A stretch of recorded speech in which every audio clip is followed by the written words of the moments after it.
Earlier, I discussed whether or not the PS5 and the next Xbox would be the last physical consoles.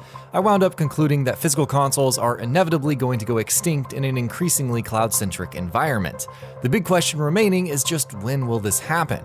If we're talking about consoles or their future equivalents, 2025 onwards, cloud-based solutions are almost inevitable. But more interesting and relevant here is whether the 9th gen platforms will themselves be cloud-based or augmented in some way with cloud-based resources, and this question becomes even more relevant after a well-known developer had this to say about the PS5 and the next Xbox. Whether or not this happens depends entirely on how fast telecom infrastructure can transform to accommodate a cloud-based future. Ubiquity is the word to watch here. High-speed internet connections aren't exactly uncommon, in the US at least. Over 60% of Americans live in areas where 100 megabytes per second connections are offered, though whether or not they're on those plans is a different matter. Considering that Netflix recommends 25 megabytes per second just for streaming compressed 4K video, you really do need a high-speed fiber connection to stream 4K gaming content with reasonably good fidelity. Also, just keep in mind here that an HDMI 2.0 connection offers 18 gigabytes per second of bandwidth between your graphics card and your display. That's how much bandwidth you need for an uncompressed 4K 60 FPS feed.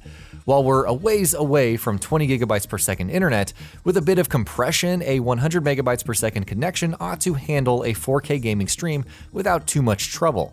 But if that's all that mattered, why are the PS4 Pro and the Xbox One X still rectangular slabs that plug into your TV? For game streaming to work well, you need enough processing power. Sony most certainly doesn't have the server farms that can number crunch for millions of PlayStation owners concurrently. Not even Microsoft does. That kind of a use case doesn't exist as of yet, even for an enterprise. But even that's not enough. Latency increases with physical distance from the server, so you'd need multiple server farms spread across the world at 100-mile intervals.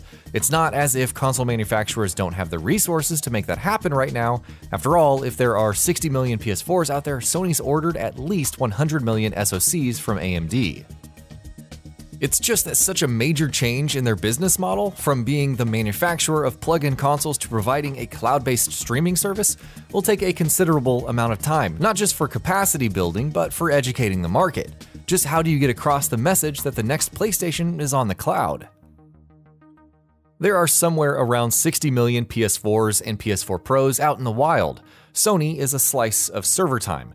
How do you ensure good image quality over a compressed stream that's comparable to the 4K output of previous physical consoles? None of these are insurmountable challenges, but getting them right is crucial. As a consequence, we're likely to see tried and tested solutions like PS Now gradually scale in capacity, with increasingly greater emphasis being placed on cloud solutions over the years, and with value additions that encourage people to get out of their console box comfort zones. We think that cloud-based value additions are the most likely path we'll see taken with the next PlayStation 5 and the next Xbox. Crackdown 3's vaunted Azure-powered destructibility is a case in point. Tell people a game requires an always-on internet connection and you're likely to turn off more than a few, even if most of them have multiple devices that are always connected to the internet. But give them a must-have feature that is just not possible on their local hardware, and they'll go out of their way to ensure that their net connection is always on. Cloud-based value adds hold multiple benefits for Microsoft and Sony. They will help familiarize consumers with the idea of cloud-based gaming and what it entails, at least on their end, having a high-speed net connection and ensuring that it's always on. It'll help Microsoft and Sony to gradually build capacity in terms of dedicated, gaming-oriented server farms, and to test and enhance capabilities unobtrusively over the life of the PS5 and the next Xbox in preparation for the real deal sometime in the mid-2020s. It'll also offer the manufacturers a less apparent benefit. Between Moore's Law in general slowing down and the rather lackluster hardware currently at the top of AMD's graphics stack, we already know what the likely capabilities of the PlayStation 5 and the next Xbox will be, and they're not particularly impressive. A quad or octa-core Ryzen processor paired with something in the vicinity of a Vega 56 will certainly be a setup from the current crop of consoles, but it won't be that massive a jump at 4K. I've run at various times a 980 Ti, a 1070, and a Fury on a 4K TV, and they've all been okay experiences, at around 30 FPS. with reduced settings in some titles. Keep in mind, this is with the existing 8th gen titles. Unless Sony and Microsoft inexplicably ditch the 4K marketing angle next gen, there is something of a hard limit in terms of what the PS5 and the next Xbox can accomplish. Just ask anyone with a reasonably new mid to high-end PC and they'll tell you what that limit is. But cloud augmentation offers a way out.